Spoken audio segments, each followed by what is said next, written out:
Is Islam the same as Muslims? And is every action by a Muslim is equivalent to Islam? Well, the answer can be by another question. Is every Christian action the same as Christianity, including the Crusades and Inquisition?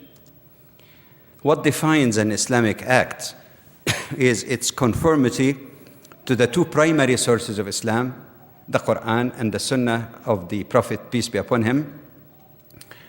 And also, even when interpretations are made, there are certain rules to be observed. So anything short of the two primary sources is basically a religious opinion or fatwa. And fatwa or opinion can apply to anything like organ transplant, blood transfusion, stem cell research. These are all subject to fatwa. Fatwas of scholars are not infallible.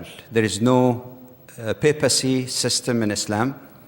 It's an opinion, and sometimes more than one scholar could differ in detailed interpretations. The same scholar may change his position or opinion based on new information or new environment, but usually these are not in the essentials of Islam.